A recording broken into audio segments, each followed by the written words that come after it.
Lil Durk might face life in prison if the judge connects him to Quando Rondo's brutal prison attack. And the streets say it's already done. In a shocking turn of events that's rapidly igniting chaos both online and in the streets, reports are swirling that Lil Durk could be facing even more time behind bars, and possibly even life in prison, if a recent brutal assault on rapper Quando Rondo inside prison is officially tied back to him.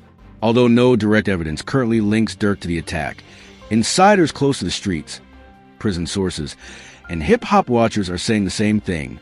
Durk was behind it. And if the judge catches even a whiff of that, it's over. Everything Durk has built, everything he survived, it could all come crashing down. Let's break it all the way down, from the streets to the courtroom, and uncover how this one violent act could be the final nail in Lil Durk's legal coffin. Now let's rewind and start with what we know. Just a few days ago, news broke from inside a maximum security prison facility that Quando Rondo had been savagely attacked by several inmates during what's being called a coordinated hit. Sources close to the prison system say it wasn't just a scuffle, it was a vicious, targeted beating that left Rondo hospitalized and temporarily unresponsive. And while officials are trying to keep the details hush-hush, word on the inside got out fast. Too fast. Within hours, social media exploded with theories. IG pages started dropping cryptic messages. Street blogs began connecting dots. And all the whispers led back to one name, Lil Durk. Now, before we go any further, no, Durk hasn't been charged with anything yet. But if you know anything about the system, then you know this. Rumors can become evidence, especially when you're already under scrutiny. And Lil Durk, he's been dancing with danger for years. So how did we get here? Let's go back to the long-standing tension between Lil Durk and Quando Rondo.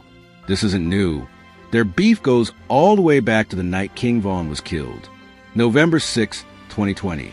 Atlanta, outside Monaco Hookah Lounge. A brawl between Von's crew and Quando's squad escalated in seconds, and shots were fired.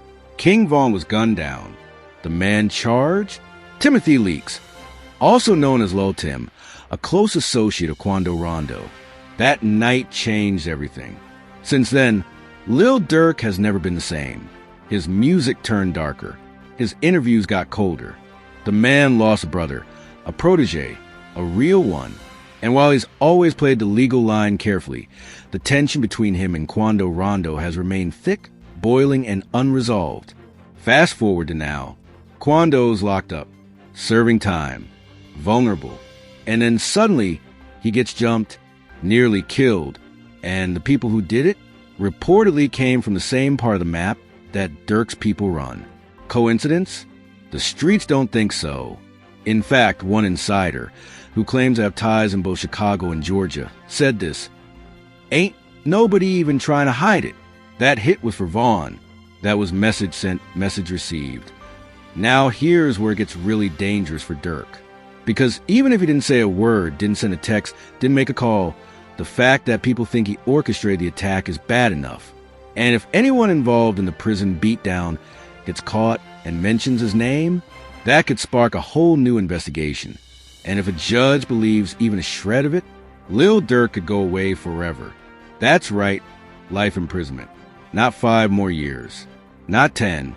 Life. Because coordinating violence across state lines, that's federal. That's conspiracy. That's RICO-level territory. Especially when it connects to previous murders, gang ties, and a long history of lyrical threats and public feuds. And let's be real, Durk isn't just any rapper. He's a high-profile artist who's had the eyes of the law on him for years. The feds don't play favorites. And they love stacking cases. They love turning street beef into courtroom ammo. And all it would take is one cooperating witness, one prison guard flipping, one inmate dropping a name, and it's game over.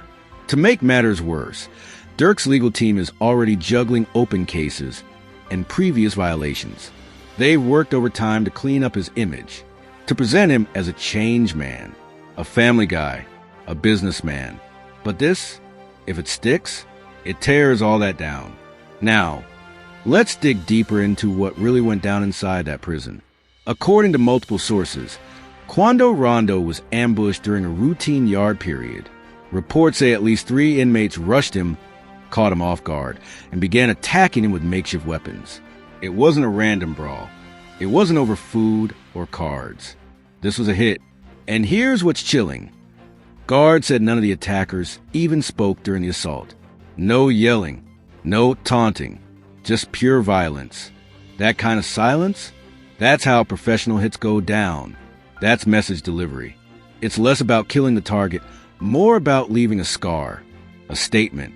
Quando was rushed to medical ward and later transported to an external hospital under heavy guard. The prison released a vague statement, citing an incident involving multiple inmates, but didn't name names or cause